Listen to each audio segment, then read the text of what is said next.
Our next speaker is Matt Pilisher, who is Director of Racial Justice and Social Advocacy for YWCA Delaware.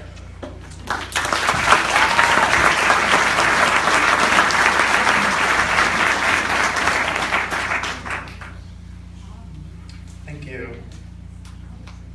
Really excited to be here, so excited to be on the march and representing the YW. The mission is to eliminate racism, empower women, and fight for the dignity, peace, justice, and freedom for all.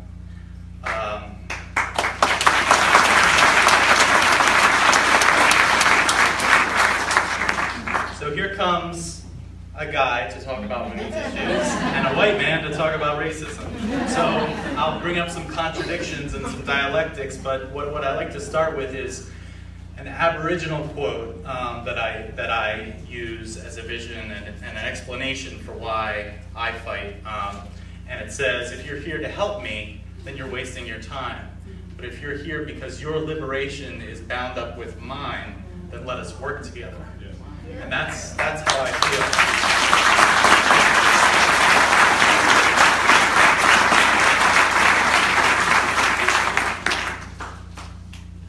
There's been a lot of messages of unity, solidarity. That's truly what we need to be able to win, and I'll come back to that. But I want to bring up some personal issues that hit so close to home in terms of oppression and divisions. My wife and I adopted a black baby about a year ago. He was, I think they're gone now, they're wandering.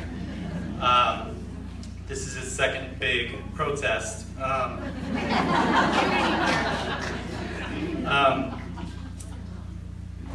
Studies have shown that by the time children are 3 or 4 years old, they understand the racial hierarchy that society views.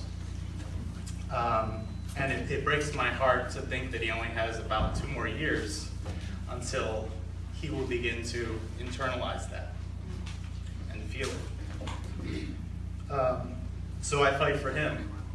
I fight for him because I know when he grows up, he has a 1 in 3 chance that he will spend time in prison or jail as a black boy, and he's 21 more times more likely to be shot and killed in a police stop. Race is a social construct, it's made up, but the reality of it is life or death circumstances, right?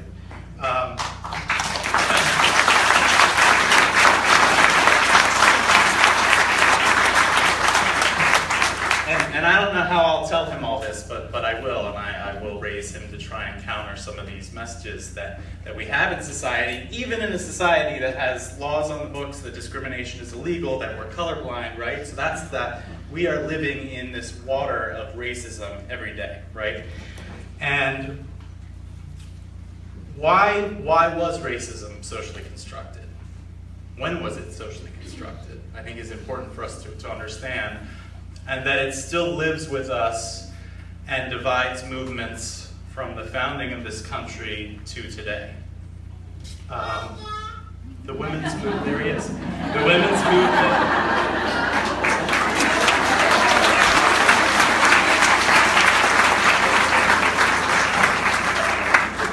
Women's movements throughout time have had to take on issues of racism, and sometimes they've worked through them better than others.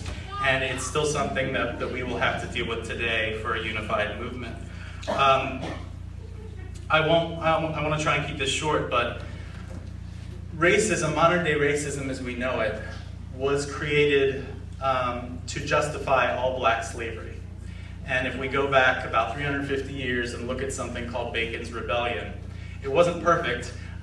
It was hateful and violent towards Native Americans. But what it was a multiracial uprising of white, what we call now white, indentured servants and black slaves. And very quickly the powers that be realized that we need to separate these poor whites and blacks. It wasn't called white back then. Poor people from Europe, poor people from Africa. And shortly after that, indentured servitude was done for white people, for people from Europe. And chattel slavery began for people from Africa. So it is the wedge to drive working people apart. And that's still how it's used to this day. Okay?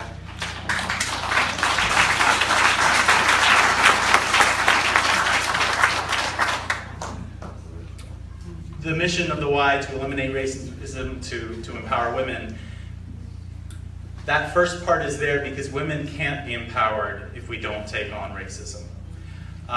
That you can't be a feminist if you're not an anti-racist. And you can't be an anti-racist unless you're a feminist.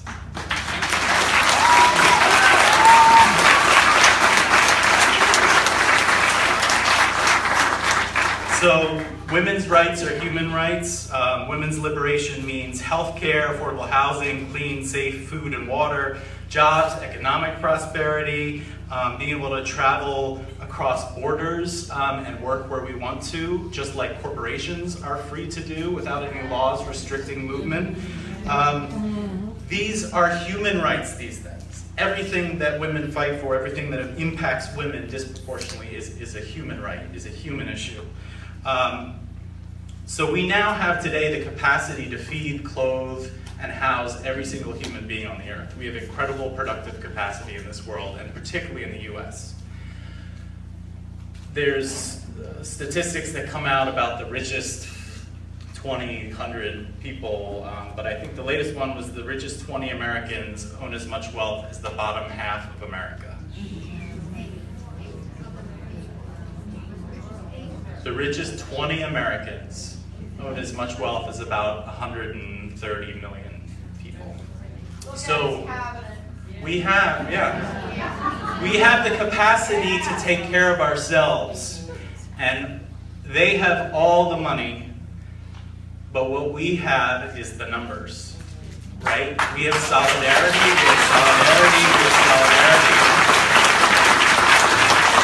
And if we can bring everyone together, it's like this is the symbol of solidarity, because if you hit one person with your thumb, that's not going to work with this finger, but if you hit them with this is solidarity, okay? So we march together, we continue organizing together. Solidarity, solidarity, solidarity, solidarity, solidarity.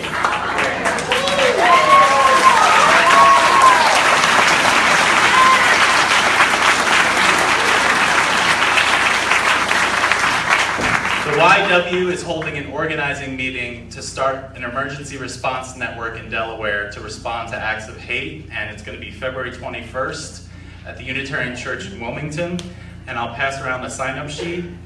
We need to be, organizing and figuring out how to sustain this momentum, so if you sign up, I'll send you the information. Thank you.